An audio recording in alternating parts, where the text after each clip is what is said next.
Morning students. तो आज हम कर रहे हैं डीके गोयल की लेटेस्ट बुक 2026-27 से क्लास 12 सीबीएसई बोर्ड का chapter number 5 dissolution of a partnership firms, question number 35। बहुत अच्छा क्वेश्चन है, लेंथी भी है। So the following is the balance sheet of X and Y. Balance sheet दिया हुआ है। Firm was dissolved on 30 June 2022 and following arrangements were decided upon. ठीक है, तो X agree to pay off his brother's loan, debtors realised, Y took over all investment, other assets realized, creditors and bills paid were settled at 5% discount.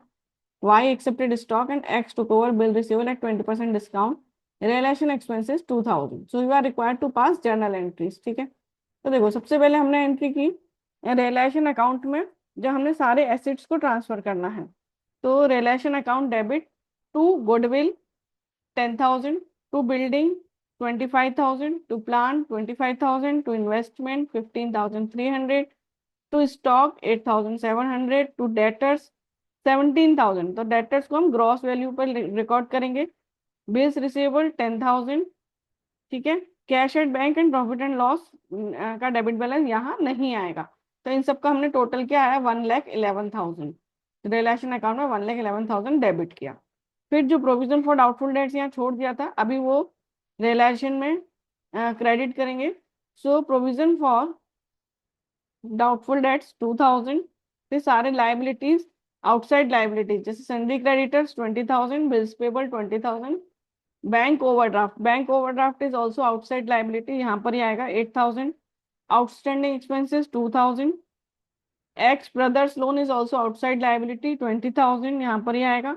Y का loan यहाँ नहीं आएगा क्योंकि ये partner का लोन है, इसका अलग से अकाउंट बनेगा। फिर एम्प्लॉय प्रोविडेंट फंड 1,200 और इन्वेस्टमेंट फ्लक्चुएशन फंड वो यहाँ पर इसलिए आ रहा है क्योंकि इन्वेस्टमेंट है एसिड साइड पर। एसिड साइड पर इन्वेस्टमेंट है तो investment fluctuation fund realisation account में आएगा। लेकिन यदि इन्वेस्टमेंट नहीं है, केवल फंड है, तो वो पार्टनर्स कैपिटल अकाउंट में ओल्ड प्रॉफिट शेयरिंग रेशियो में डिवाइड होगा। ठीक है, बस यहाँ तक ही आएगा। General reserve partners capital account में जाएगा। इन सबका हमने टोटल किया 2,000, 20,000, 20,000, 8,000, 2,000, 20,000, 1,200, 2,800 आएगा 76,000। ठीक है, फिर बैलेंस शीट में हमारे जनरल रिजर्व है जो हमें पार्टनर्स कैपिटल अकाउंट में ओल्ड रेशियो में देना है। रेशियो कुछ दिया नहीं है तो हम इक्वल एज्यूम कर रहे हैं।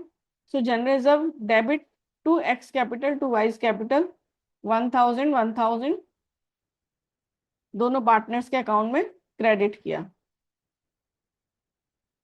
इसके बाद प्रॉफिट एंड लॉस का डेबिट बैलेंस है, उसे भी हम पार्टनर्स के कैपिटल अकाउंट में डेबिट करेंगे। So X capital account debit, Y's capital account debit to profit and loss account.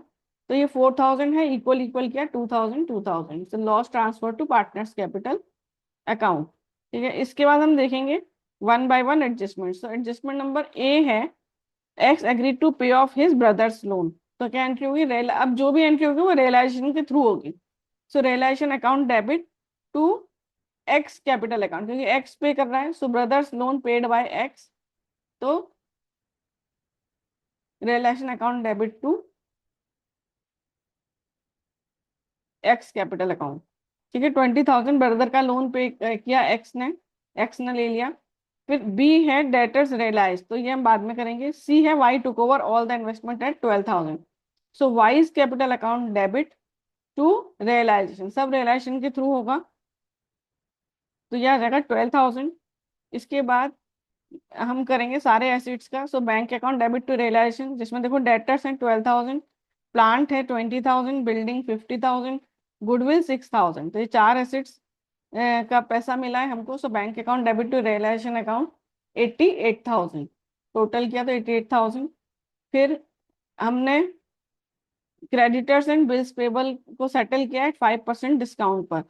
So creditors and bills payable का टोटल है 40,000, उसमें 5% का डिस्काउंट 2,000, तो आएगा net amount 38,000। So realization account debit to bank account 38,000। So creditor and bills payable का payment हो गया। इसके बाद है वाई ने स्टॉक लिया है, तो Y's capital account debit to realization 8,000। So stock took over by Y. फिर हमने रियलाइजेशन एक्सपेंसेस का पेमेंट किया है, realization expenses, realization account debit to bank account expenses paid 2,000।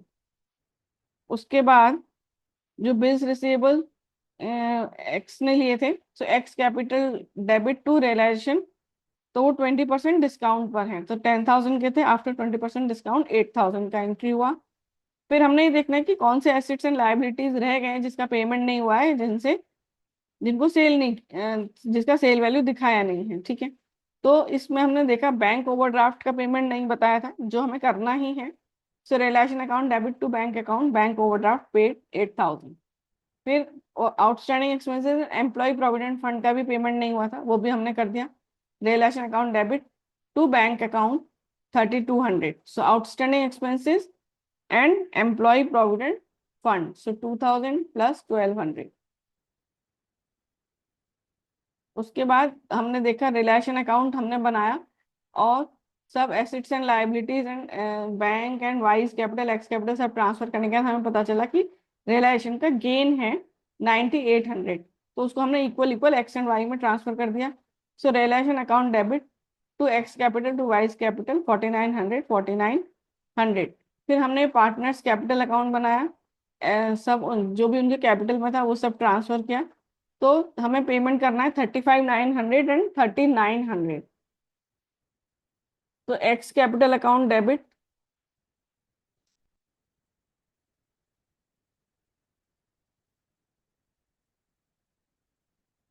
35,900, और Y's capital account debit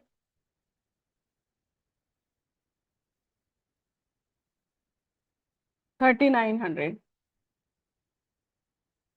to bank account.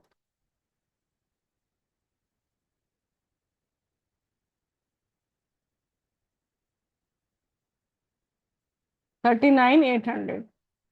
तो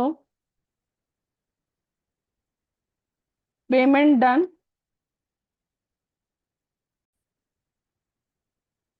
payment done to partners.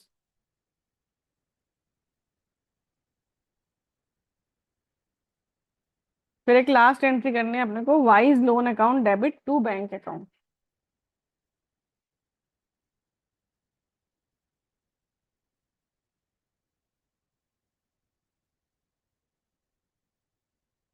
10,000।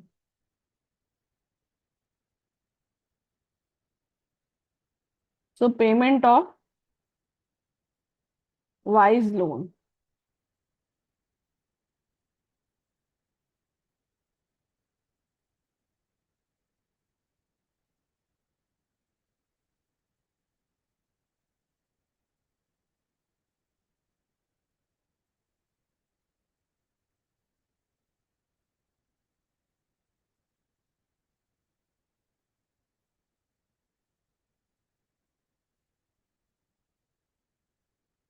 तो question done. Thank you for watching.